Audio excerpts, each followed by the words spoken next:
السلام عليكم. يلا نعمل مع بعض فطيرة السلطان. انا نزلت الفيديو على القناة.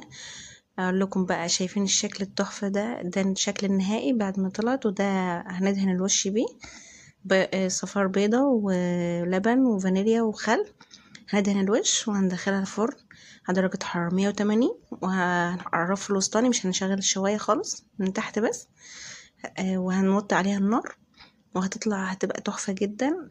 تنفع لللانش بوكس والمدارس والفطار. جربوها هتعجبكم، وتحشوها طبعا بالحشوات المفضلة ليكم، شوكولاتة، اي حاجة انتوا بتحبوها انتوا واولادكم، وهتعجبكم. يا رب الفيديو عجبكم اشتركوا في القناة وفعلوا زر الجرس، وهتلاقوا الفيديو بالكامل في القناة. ادخلوا اتفرجوا عليه.